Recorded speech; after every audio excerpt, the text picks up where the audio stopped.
வாழ்த்துக்கள்.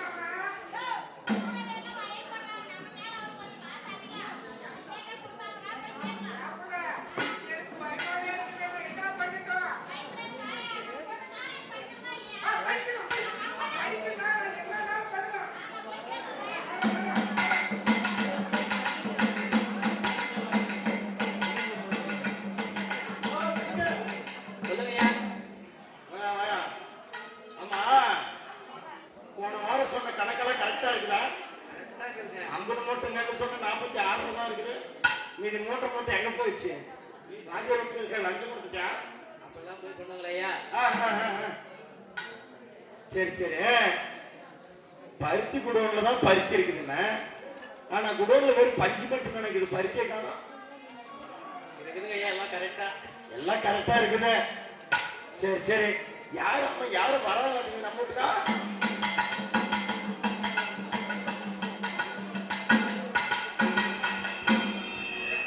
போய் பாத்துக்கா.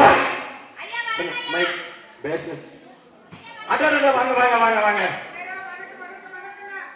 வணக்கம் கணக்க.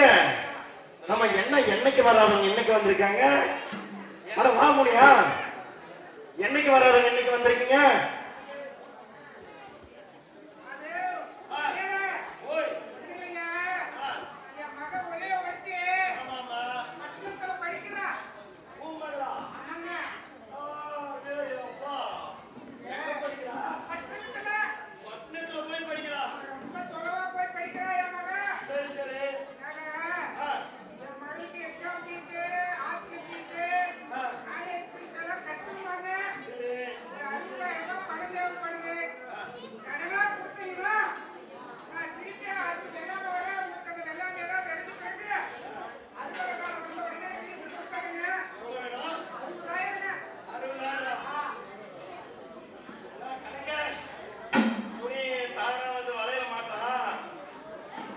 சரி, நானே பேசுகிறேன். இல்ல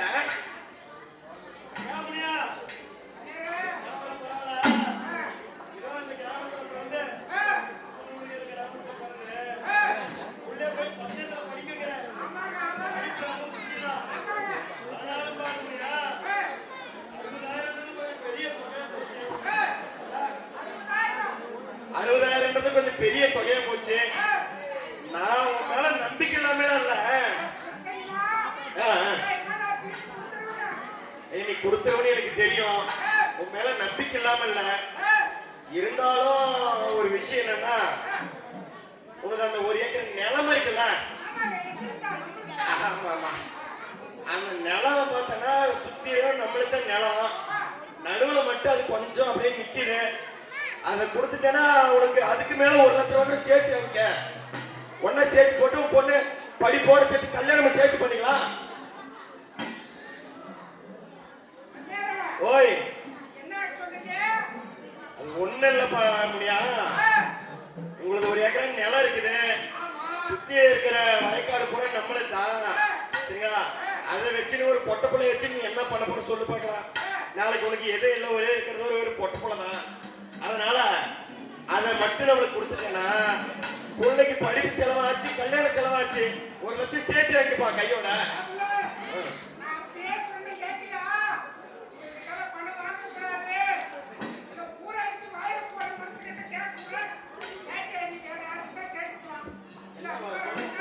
தனித்தனி பேசிக்கிறாங்க.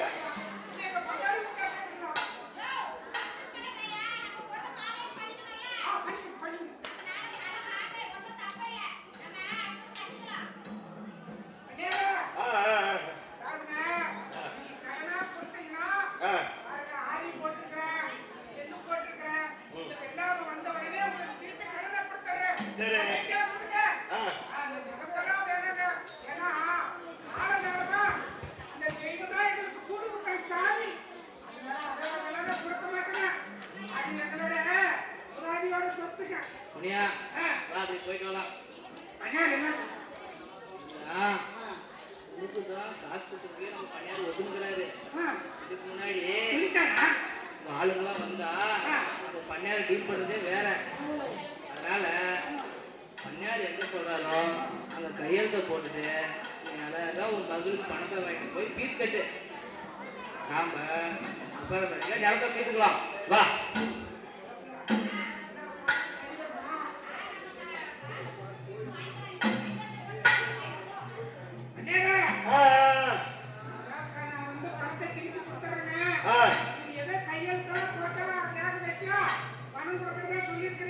அது முடியா ஒண்ணு இல்ல, உன்னை பார்த்தாலே நல்ல மனுஷனா இருக்குது. நான் ஒன்னும் அப்படி ஏமாத்தி போறதில்ல. அதனால நான் என்ன சொல்றேன்னா, நீ நிலமும் விற்க மாட்டேன்ற, இருந்தாலும் மேல உனக்கு ஒரு நம்பிக்கை, உனக்கு பணம் கொடுக்கணும்னு ஆசை. ஆனா இன்னைக்கு இருக்கிற மனுஷன் நாளைக்கு இருக்கிறது இல்ல. திடீர்னு மனுஷன் எப்படினாச்சும் மாறிடும். ஒரு அத்தாரிட்டிக்காக உன் பத்திரத்தை கொடுத்து, இந்த பத்திரத்துல ஒரு கையெழுத்து போட்டு கை நாட்டு வச்சிரு, உனக்கு காசு கொடுத்துடலாம். சரியா? அதனால இந்த கை நாட்டு வச்சு பத்திரத்தை அடமானமா வச்சு காசு கொடுத்துட்டீங்கன்னு வச்சுக்க, நாளைக்கு நீ காசு கொடுத்து பத்திரத்தை திருப்பிக்க.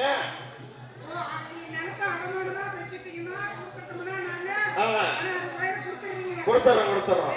நீ திருப்பி கொடுக்கும் போது மீட்டுக்க.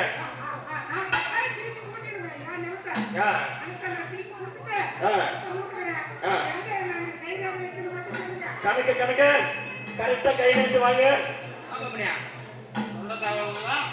ரேகை ஓட்டிடு. ஓட்டு அழுத்தி நல்லா ஓட்டு, அழுத்தி ஓட்டு.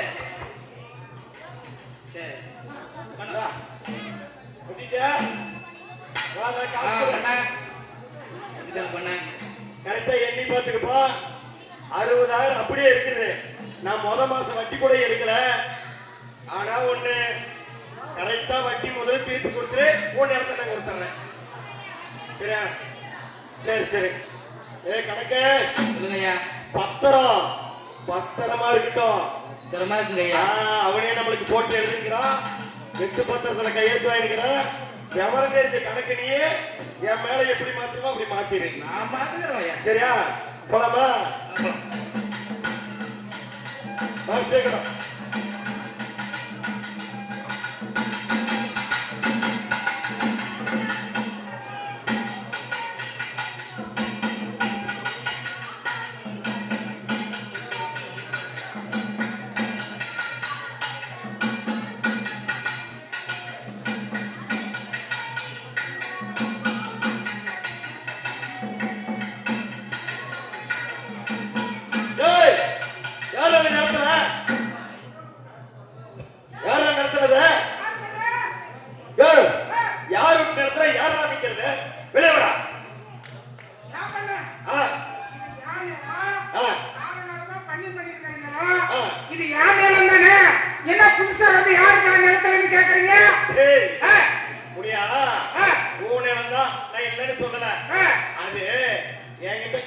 போட்டு கை நீட்டி காசு வாங்கினேன்.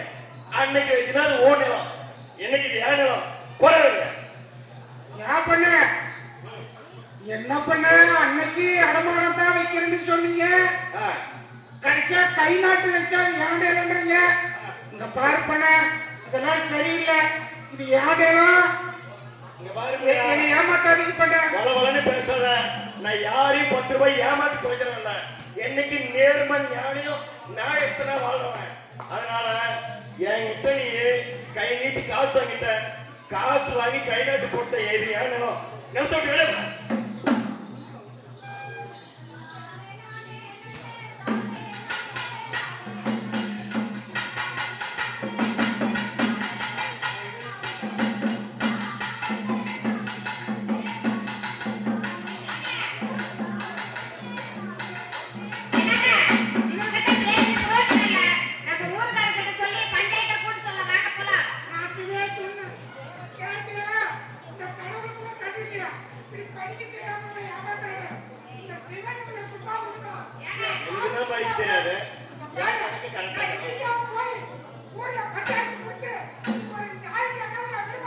கூட்டு பஞ்சாயத்து கூட்டு நான் பார்த்தேன். வாப்பா போலாம். அவனா நல்லா பார்த்தேன்.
பங்காளி ஒன்றும் சொல்லக்கூடாது. பஞ்சாயத்து ஆரம்பிச்சிடலாம்ல? சரி முடியும். ஆமா என்ன நடந்ததுன்னு சொல்லிட்டு சொல்ல முடியும். சொல்லுங்க. அடமானம் வச்சுக்க. கை நாட்டு வாங்கிட்டு இந்த நிலம் எடுத்துதான் உங்களுக்கு சொல்லி ஏமாத்திட்டாருங்க. ஆனா கை நாட்டு வாங்கினாரு. அடமானம் தான் வச்சு ஏங்க பண்ண நீங்க சொல்லுங்க. சரிங்க பத்திரத்தை பண்ணுங்க. ஏப்பா முடியா பண்ண சொன்னது கரெக்ட் தான். நீ என்ன எழுதி கொடுத்துருக்காங்கள, மேற்கண்ட விலாசத்தில் முனியினை வசித்து வர முனியினைக்கு நான் இந்த 1 ஏக்கர் நிலத்தை என்னோட மனப்பூர்வமாக பண்ணையாருக்கு எழுதி கொடுக்கிறேன்னு சொல்லிட்டு எழுதி கொடுத்துருக்கேன். இந்த பத்திரத்துல அப்படிதான் இருக்கு. இந்த பத்திரம் அவர் பக்கம் தான் செல்லுபடியாகும். அதனால என் தீர்ப்பு என்னன்னு பாத்தீங்கன்னா, இந்த பத்திரம் அவர் பேர்ல இருக்கிறதுனால அவருக்கு தான் சொந்தம்னு சொல்லிட்டு நம்ம தீர்ப்பு சொல்றோம். ஐயா நிறுத்துங்க. மேடம் யார் வந்து பண்ண நிறுத்தி சொல்றது?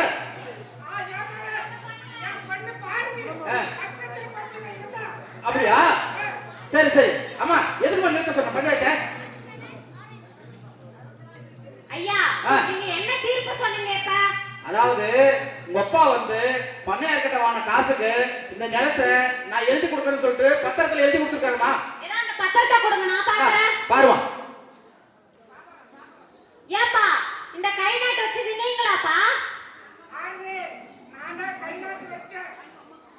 சரிப்பா இந்த பத்திரத்துல கை நாட்டு வாங்கும்போது உங்களை படிச்சு காட்ட அவங்க வந்து உங்களுக்கு படிச்சு காட்டினாங்களா?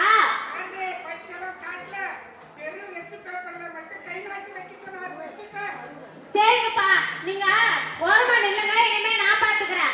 ஐயா நான் ஒண்ணு சொல்றேன் கேளுங்க. சொல்லுமா சொல்லுமா. முதல்ல ஒருத்தர் எழுத படிக்க தெரியாதவங்க கிட்ட வெட்டு பேப்பர்ல கை நாட்டு வாங்குறதே குற்றம். என்னமா சொல்ற? ஆமா அது மட்டும் இல்ல, என் அப்பா அம்மாவுக்கு எழுத படிக்க தெரியல. நீங்க என்ன எழுதிருக்கீங்கன்றத அவங்களுக்கு நீங்க படிச்சு காட்டி இருக்கணும். அதுவும் நீங்க பண்ணல. அது 2வது குற்றம். என்னமா சொல்ற? ஆமா அது மட்டுமா, நான் இப்ப மேஜர். இந்த நிலத்துக்கு உரிமையானவன் நானும் கூட. என்னோட கையெழுத்து இல்லாம நீங்க எப்படியா அவர் வந்து இந்த நிலத்துக்கு வந்து உரிமை கொண்டாடலாம்? இது 3வது குற்றம். இதையும் மீறியே என்னோட நிலத்துக்கு யாராவது உரிமை கொண்டாடுனீங்களோ இல்ல தீர்ப்பு சொன்னீங்களோ நானு கோர்ட்டுக்கு போவேன். அப்புறம் நீங்க எல்லாரும் ஜெயிலுக்கு போங்க. ஐயா ஏப்பா பண்ண இந்த பொண்ணு என்னமோ ஜெயிலுக்கு போவா அதுன்னு சொல்லுது. என்னப்பா?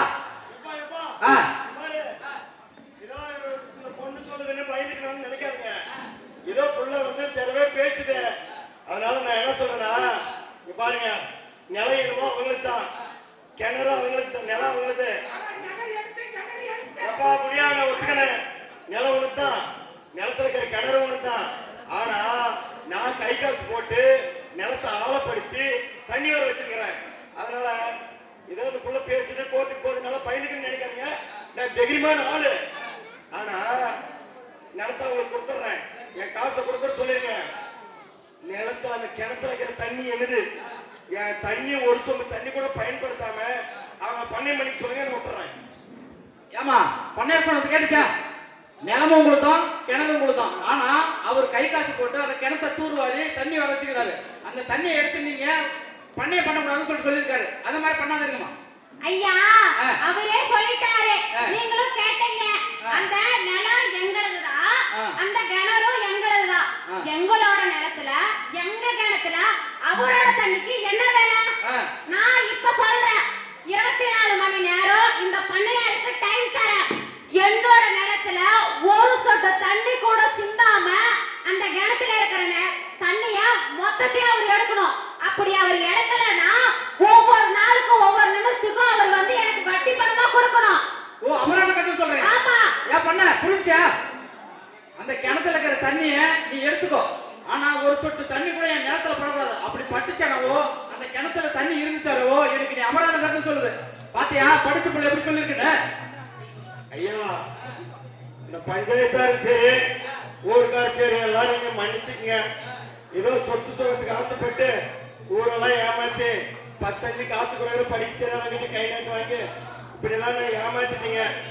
ஆனா ஒரு பிள்ளைக்கு கல்வி கொடுக்கறதுனால எவ்வளவு அழகா சொல்லிச்சு பாத்தீங்களா? நிலம் என்னது கிணறு என்னது, ஆனா உள்ள இருக்கிற தண்ணிக்கு மட்டும் என்ன வேலை? அவர் தண்ணி எடுத்துக்கணும், என் நிலத்துலயும் ஒரு சொட்டு தண்ணி சிந்தக்கூடாதுன்னு சொல்லியிருக்கு. அவள் அறிவா ஒரு பொண்ணுக்கு படிப்பு கொடுத்தா அந்த ஊரே அவ்வளவு சுகமா இருக்குன்றதுக்கு இதே ஒரு எடுத்துக்காட்டு. ஏன் பண்ண தலைவர ஒரே ஒரு விஷயங்க, இந்த பொண்ணு அறிவு கண்ணை திறந்துருச்சு. அதனால நான் சொல்றேங்க, தயவு செய்து இனிமேல் யாரும் இது போல நடக்காதுங்க, என்ன போல இருக்காதுங்க. படிக்க தெரியலன்னு ஒருத்தர் ஏமாத்தாதுங்க. ஒவ்வொரு வீட்டுல இருக்கக்கூடிய குழந்தைகளை படிக்க வைங்க. குறிப்பா பெண் பிள்ளைகளை படிக்க வைங்க. ஆம்பளை பிள்ளை படிச்சா கூட அந்த குடும்பத்துக்கு தாங்க நல்லது. பொட்டை பிள்ளை படிச்சா அந்த சமுதாயத்துக்கே நல்லதுங்க, அந்த ஊருக்கே நல்லது. அதனால இந்த பொண்ணை பாராட்டி நான் கொடுத்த பணமும் அந்த பொண்ணுக்கே போட்டோம். அந்த பொண்ணோட நிலம் பத்திரம் எல்லாமே அந்த பொண்ணுக்கே கொடுத்துறேங்க. சரிங்களா? இங்க பாருங்க, பண்ணையார் கொடுக்கிறாரு. இதுதான் படித்த பாரதியினுடைய பெருமை. அந்த பொண்ணு ஒரு அங்கீகாரம். உங்க பொண்ணை படிக்க வச்சு அருமையா உங்க நிலத்தை விட்டுங்க. ரொம்ப சந்தோஷங்க. நன்றி. நன்றிங்க.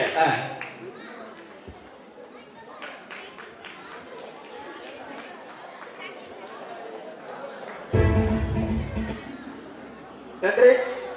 அவர்களை தொடர்ந்து இந்த நிகழ்ச்சியை உங்களுக்கு வழங்கியவர்கள் கிருஷ்ணகிரி மாவட்ட பகுதி நேர நாட்டுப்புற கலைகள் பயிற்சி மையத்தின் நாடக மாணவர்கள் என்பதை தெரிவித்துக் கொண்டு இவர்களை தொடர்ந்து தேவநகர் சிறுவர் மாணவர்களின் யோகா நிகழ்வு.